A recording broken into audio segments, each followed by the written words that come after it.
തിരുവനന്തപുരം അമ്പലമുക്ക് വിനിത കൊലക്കേസിൽ പ്രതി രാജേന്ദ്രന് വധശിക്ഷ.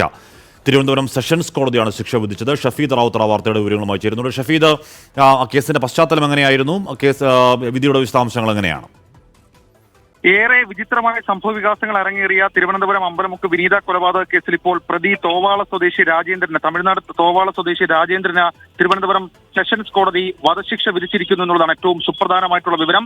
2022 കോവിഡ് കാല ലോക്ക്ഡൌൺ, സമ്പൂർണ്ണ ലോക്ക്ഡൌൺ കാലത്ത് നടന്ന കൊലപാതകമായിരുന്നു. അമ്പലമുക്കിലെ അലങ്കാര ചെടി വിൽപ്പന കേന്ദ്രത്തിലെത്തിയ പ്രതി രാജേന്ദ്രൻ നെടുമങ്ങാട് സ്വദേശിയായിട്ടുള്ള വിനീതയെ പിറകിൽ നിന്ന് കഴുത്തിൽ കുത്തി കൊലപ്പെടുത്തുകയായിരുന്നു. അതിനുശേഷം പോലീസ് ഏറെ വെല്ലുവിളി നേരിട്ടൊരു കേസ് കൂടിയായി ഈ കേസിനെ വിലയിരുത്തിയിരുന്നു. പ്രത്യേകിച്ച് ഈ കേസിന്റെ വിചാരണ ഘട്ടത്തിലൊക്കെ വിചിത്രമായ ചില സംഭവങ്ങൾ അരങ്ങേറുകയും ചെയ്തു. ഈ വിനീത കൊലപാതക കേസിന് മുൻപ് തമിഴ്നാട്ടിൽ 3 പേരെ കൊലപ്പെടുത്തിയ കേസിൽ പ്രതിയായിരുന്നു രാജേന്ദ്രൻ. ആ കേസിൽ ജാമ്യത്തിൽ പുറത്തിറങ്ങി തിരുവനന്തപുരത്ത് ചായക്കടയിൽ തൊഴിലാളിയെ എത്തിയ സമയത്തായിരുന്നു അദ്ദേഹം ഈ കൊലപാതകവും നടത്തിയതെന്നുള്ളതാണ് ഏറ്റവും പ്രധാനപ്പെട്ട കാര്യം. മാത്രവുമല്ല, 2022 ഫെബ്രുവരി 6 പട്ടാപ്പകൽ നടന്ന കൊലപാതകം തിരുവനന്തപുരത്തെ നടുക്കിയ ഒരു സംഭവമായിരുന്നു. വിനീതയുടെ 1.5 പവൻ തൂക്കമുള്ള സ്വർണ്ണമാല കവരുന്നതിന് വേണ്ടിയായിരുന്നു ഈ കൊലപാതകം നടത്തിയത്.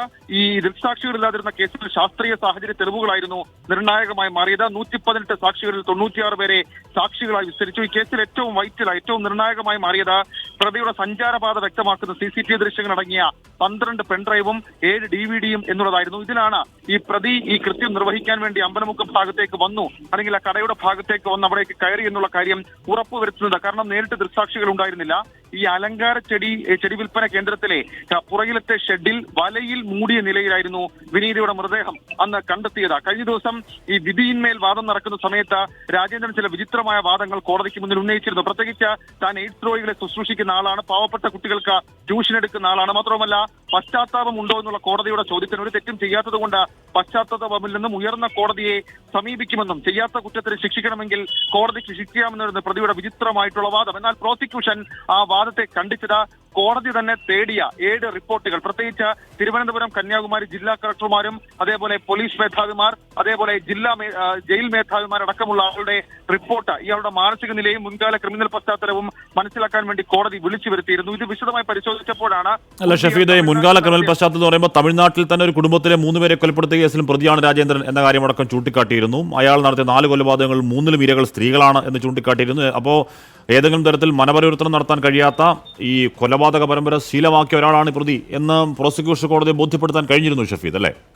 ഉറപ്പായിട്ടും ഹഷ്മി, പ്രോസിക്യൂഷന്റെ പ്രധാനമായിട്ടുള്ള വാദം പ്രതി കൊടും കുറ്റവാളിയാണ്. മാത്രമല്ല, ഈ നിരപരാധികളെ ദാരുണമായ അന്ത്യത്തിൽ നിന്ന് രക്ഷിക്കാനുള്ള ഏക മാർഗം വധശിക്ഷയാണ് എന്ന സ്പെഷ്യൽ പബ്ലിക് പ്രോസിക്യൂട്ടർ M. സലഹുദ്ദീൻ കോടതിയിൽ വാദിച്ചിരുന്നു. ഒരു പരമ്പര കൊലയാളി, ഒരു സീരിയൽ കില്ലർ ആണ് ഇയാളെന്നുള്ളത് പ്രതി സമൂഹത്തിന് ഭീഷണിയാണെന്നുള്ള കാര്യം കൂടി ഇതുമായി ബന്ധപ്പെട്ട് ഉയർത്തിയിരുന്നു. മാത്രമല്ല, ഈ പ്രതി നടത്തിയ 4 കൊലപാതകങ്ങളിൽ 3 പേരും സ്ത്രീകളാണ്. പ്രതിയുടെ പ്രവൃത്തി അതിക്രൂരവും പൈശാചികവും സമൂഹത്തിന്റെ മനസ്സാക്ഷിയെ ഞെട്ടിക്കുന്നതുമാണ് എന്നുള്ള കാര്യം കൂടി പ്രോസിക്യൂഷൻ ശക്തമായി വാദിച്ചു. വധശിക്ഷ എന്നുള്ള കാര്യം അത് ഡയറക്റ്റ് അപ്രോച്ചായി പ്രോസിക്യൂഷൻ കോടതിക്ക് മുൻപിൽ ഉയർത്തി. അതിന് പ്രോസിക്യൂഷൻ പ്രധാനമായി മുന്നോട്ട് വെച്ചത് ഇയാൾ 4 കൊലപാതകങ്ങൾ നടത്തി, അത് 3ലും സ്ത്രീകളാണ്. അതിലൊന്ന്, അതായത് തമിഴ്നാട്ടിൽ നടത്തിയ കൊലപാതകം ഇയാളോട് ചേർന്ന് നിന്ന് ഇയാളെ സഹായിച്ച കുടുംബത്തെ തന്നെയാണ് എന്നുള്ള കാര്യം കൂടി പ്രോസിക്യൂഷൻ ഉയർത്തി. മാത്രമല്ല, ഈ വിനീത കൊലക്കേസിൽ ഇയാൾക്ക് വിനീതയോട് ഏതെങ്കിലും തരത്തിൽ മുൻകാല വൈരാഗ്യം ഉണ്ടായിരുന്നില്ല. പകരം ഇയാളുടെ മൈൻഡ് ഓഫ് ഇന്റൻഷൻ, ഇയാളുടെ മാനസിക ലക്ഷ്യം എന്ന് പറയുന്നത് അത് ഈ സ്വർണം കവരുക, ഒരു 4.5 പവന്റെ സ്വർണത്തിന് വേണ്ടി ബ്രൂട്ടലായ ഒരു ക്രൈം ചെയ്ത കൊടും കുറ്റവാളിയാണ് ഇയാൾ സമൂഹത്തിന് ഭീഷണിയാണ്. ഒരു തരത്തിലും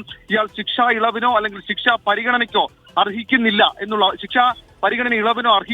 എന്നുള്ള കാര്യം പ്രോസിക്യൂഷൻ ആവർത്തിച്ച കോടതിയിൽ പറഞ്ഞു. അങ്ങനെയാണ് തിരുവനന്തപുരം സെഷൻസ് കോടതി ഇപ്പോൾ പ്രതി രാജേന്ദ്രന് വധശിക്ഷ വിധിച്ചിട്ടുള്ളത്. കഴിഞ്ഞ ദിവസവും ഈ വിനീതയുടെ കുടുംബമടക്കം പ്രോസിക്യൂഷൻ അടക്കം നന്ദി പറഞ്ഞുകൊണ്ട് രംഗത്തെത്തിയിരുന്നു. ഈ കേസിൽ പോലീസിന് വലിയ വെല്ലുവിളിയാണ്. പ്രത്യേകിച്ച് രാജേന്ദ്രനെ കീഴടക്കുന്നത് തമിഴ്നാട്ടിലെ കാവൽക്കിണർ എന്ന് പറയപ്പെടുന്ന സ്ഥലത്ത് ഇയാൾ ഒരു ലോഡ്ജിൽ ഒളിവിൽ കഴിയവേ തിരുവനന്തപുരം സിറ്റി പോലീസ് നടത്തിയ ഏറ്റവും ശ്രമകരമായ ഒരു ദൗത്യത്തിനൊടുവിലായിരുന്നു ഇയാൾ രക്ഷപ്പെടാനൊക്കെ ശ്രമിച്ചെങ്കിലും പോലീസ് കീഴ്പ്പെടുത്തി. ഇയാളിൽ നിന്ന് അന്ന് തന്നെ തൊണ്ടി മുതലും കണ്ടെടുക്കാൻ കഴിഞ്ഞു എന്നുള്ളതാണ് ഈ കേസിന് ശക്തി പകരുന്ന ഒരു കാര്യം. മാത്രമല്ല, ഈ CCTV ദൃശ്യങ്ങൾ അത് നിർണായകം. ദൃക്സാക്ഷികളില്ലാത്തൊരു കേസായിരുന്നു. ഇത്തരത്തിലുള്ള ഫോറൻസിക് ശാസ്ത്രീയ തെളിവുകൾ തന്നെ നിർണായകമായി അയാൾക്ക് വധശിക്ഷയിൽ കുറഞ്ഞൊന്നും അർഹിക്കുന്നില്ല എന്ന കാര്യം അയാളുടെ മുൻകാല ക്രിമിനൽ പശ്ചാത്തലം സൂചിപ്പിക്കുന്നുണ്ട്.